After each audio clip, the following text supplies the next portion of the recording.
prácticamente desde que presentó su iniciativa de reforma al Poder Judicial, que contempla la elección de jueces, magistrados y ministros en urnas. Hemos venido hablando aquí en el programa de qué implicaría esto y hemos entrevistado a muchos expertos y lo vamos a seguir haciendo porque nos parece que una reforma de ese tipo sería muy trascendente, y mi punto de vista personal es que no en un sentido positivo para el país. Pero bueno, vamos a seguir con ese análisis hoy, justo que se realiza en Puebla uno de los foros en los que se está haciendo la discusión pública de este tema. Me acompaña aquí en la mesa del programa el magistrado Juan Alfonso Patiño Chávez, coordinador de magistrados en materia de trabajo del Primer Circuito. Magistrado, bienvenido al programa. Muchas gracias, un gusto estar aquí. Bueno, pues usted es integrante del Poder Judicial de la Federación desde 1993 y magistrado desde el año 2009, así que creo que tiene una amplia experiencia para podernos dar su punto de vista informado sobre este tema. ¿Cómo siente en general las características de esta iniciativa?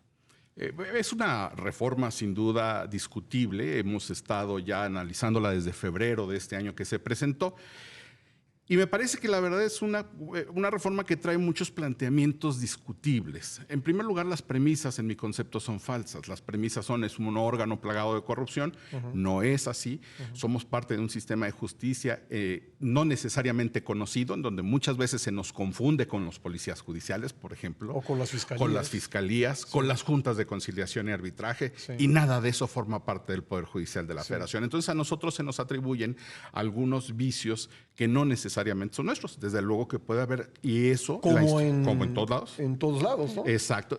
Y eso nos lleva a pensar que eso que está fallando a la institución, a la sociedad, debe ser objeto de persecución, pero no necesariamente la reforma tiene ese objetivo. En primer lugar, la premisa es falsa. Sí. Segundo, la premisa tiene otra constante. Vamos a sacar la designación del Poder Judicial para que ya no sean ellos receptores de un beneficio de quien los propuso. Pues no, esto no es así. Esa parte de la exposición de motivos de la reforma es falsa.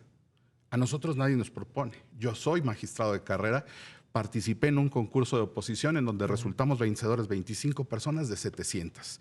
Y el único que necesitó dar su aceptación para poder participar en este concurso fui yo. Claro, respaldado por el apoyo de mi familia, etcétera, pero yo no le debo nada a nadie.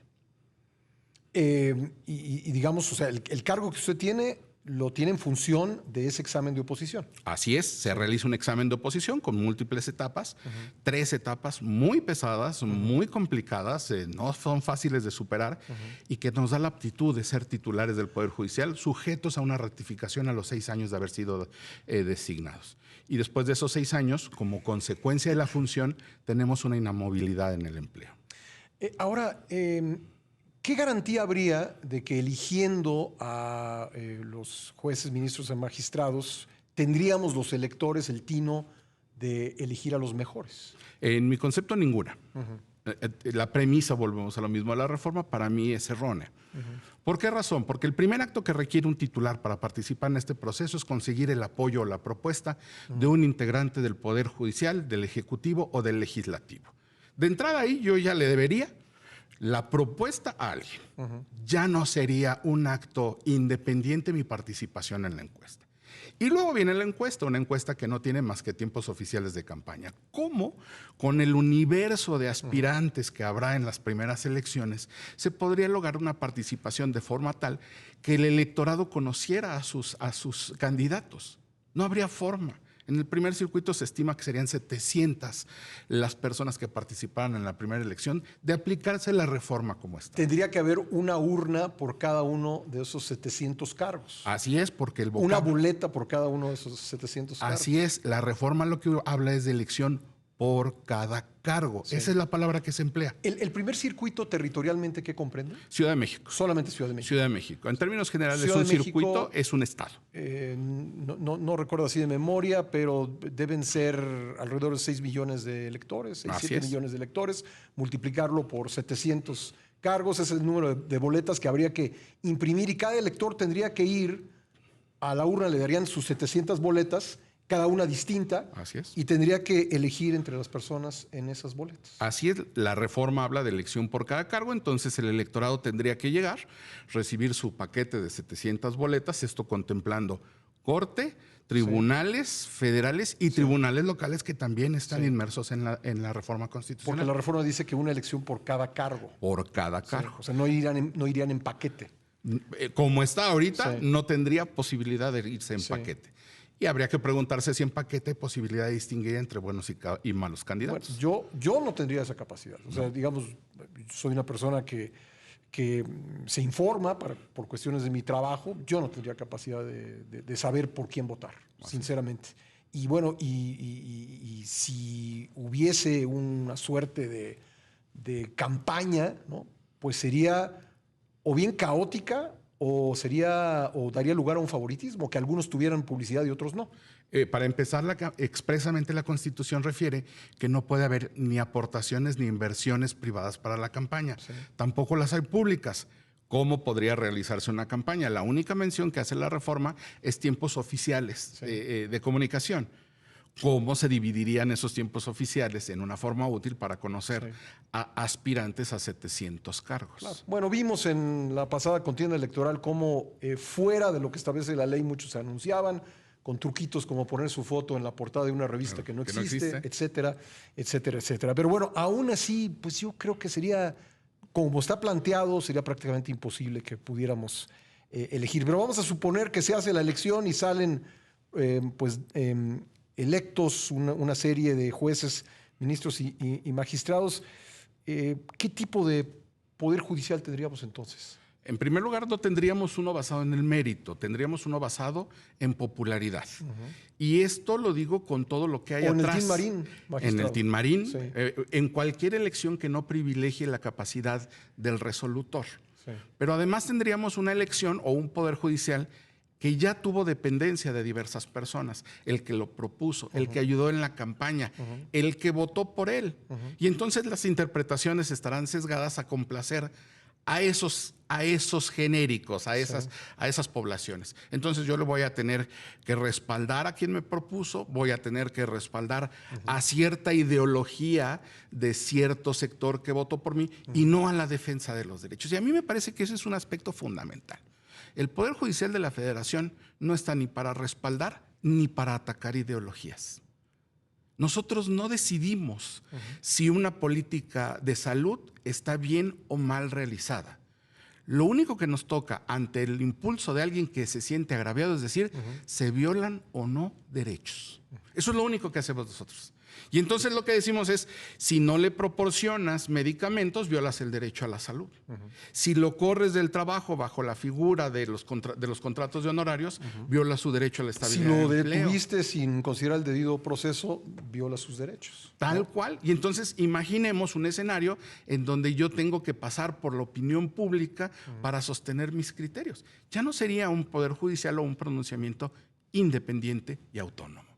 Y esto no lo digo yo, esto ya organizaciones como la Organización de las Naciones Unidas, por conducto de sus relatoras especiales, han dicho, una elección genera el riesgo importantísimo de la afectación en la independencia, por todas estas razones. Una elección que además está hecha en un poder que va a revisar los actos de autoridad. Entonces, cuando se dice, a ver, vamos a procurar que en esta reforma, porque he escuchado esto en estos días de voceros del oficialismo, vamos a procurar que esta reforma se haga de modo que garantice la independencia del Poder Judicial.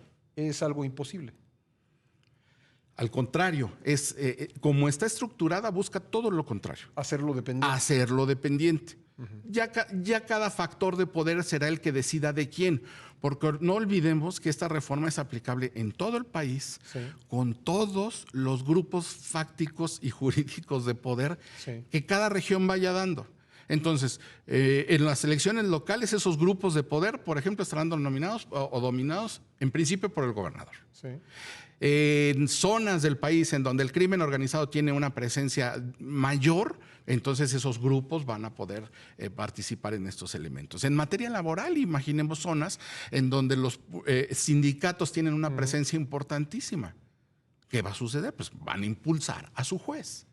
Entonces, esta reforma lo que propicia es que esas intenciones, o mejor dicho, esas posibilidades de dominar las decisiones del judicial estén expresamente conferidas a los factores de poder. Ahora, se dice también, bueno, es que en la Constitución del 57 estaba contemplada la elección de los jueces. Creo que la primera cosa que yo he contestado cuando escucho eso es que las elecciones en aquel tiempo no eran universales, eran indirectas. Así es. O sea, uno votaba por electores que a su vez designaban a quienes ocupaban los cargos. No tenemos experiencia en este país haciendo una elección universal para jueces, ministros o magistrados. Y además deberíamos de recurrir a la simple evolución.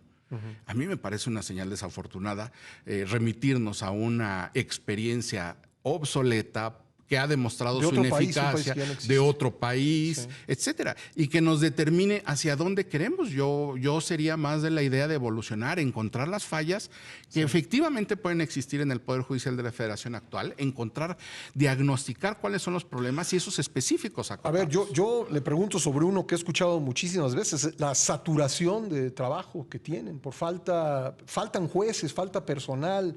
Eso obliga a los jueces y a los tribunales de circuito a un trabajo pues excesivo, ¿no? Estoy totalmente de acuerdo. O sea, yo creo que eso se tendría que resolver. Les voy a poner un ejemplo muy sencillo. Yo como magistrado en materia de trabajo tengo mi carga tradicional de resolver los asuntos de la Ciudad de México. Sí. El Poder Judicial de la Federación, en particular el Consejo de la Judicatura, se vio en la necesidad de a todos los tribunales hacernos auxiliares para ayudar a los estados que están más colapsados a sacar su trabajo. ¿Qué estados ha ayudado usted? En este año yo ayudé en mi tribunal, nada más en mi tribunal, sí, 1 de 16, con 300 asuntos a Monterrey, Nuevo León. ¿Cuántos asuntos resuelve su tribunal al día? No es por día. Nosotros, como somos órgano colegiado, resolvemos a través de una sesión formal, sí, pública, transmitida en vivo, almacenada en biblioteca de sesiones, en donde toda la sociedad puede ver nuestro trabajo. ¿Por sesión, entonces? Por sesión resolvemos 36 asuntos por lo menos. Y dependiendo de las cargas vamos incrementando. En este momento mi tribunal está resolviendo 39. ¿Y si me lo traducen por año? Si me lo puede establecer por año, más o menos, ¿cuánto sería? A un tribunal llegan aproximadamente al año. En el año pasado la estadística fue de cerca de 1,000 expedientes, sí, que esos tuvieron que salir en el mismo año. O sea, normalmente las cargas de trabajo, o procuramos que en cargas de trabajo salga lo que entra. Pues yo creo que ahí está el principal problema, o uno de los principales problemas, el exceso de trabajo, la falta de personal, la falta de presupuesto suficiente para el Poder Judicial para poder desahogar todo este trabajo de una manera que logre una justicia más expedita. Yo veo múltiples problemas, ese sería uno. Sí. Sin embargo, ese no está en manos del Poder Judicial y la reforma no toca algo básico. Claro, una posición ideal sería un presupuesto fijo para el Poder Judicial de la Federación, por ejemplo. Pero yo veo problemas más graves todavía que no se están tocando. Por ejemplo. Primero, nosotros no resolvemos solos. O mejor dicho, nosotros resolvemos controversias en donde nada más participemos nosotros. No, nosotros resolvemos controversias en donde las partes nos fijan los problemas, en donde las partes nos aportan las pruebas. Las fiscalías no están haciendo su trabajo y en esta reforma no se está cuestionando a la fiscalía. El 1% de los asuntos de naturaleza penal llega al Poder Judicial de la Federación. Quiere decir que el otro 99% no se resolvió. ¿Y el problema es el Poder Judicial de la Federación? Yo creo que no. Segundo, litigio. La calidad del litigio, venimos en materia laboral de una reforma al sistema jurídico completamente distinta. ¿Y qué está sucediendo? Que en muchas ocasiones los litigantes no están preparados. Colegiación obligatoria también tendría que venir en este sentido. Bueno, pues ahí están algunos de los problemas que enfrenta esta reforma y le agradezco mucho al magistrado Juan Alfonso Patiño Chávez, coordinador de magistrados en materia de trabajo del primer circuito, que haya venido al programa a exponerlos. Muchas gracias. Al contrario, un gusto estar aquí. Muy gracias.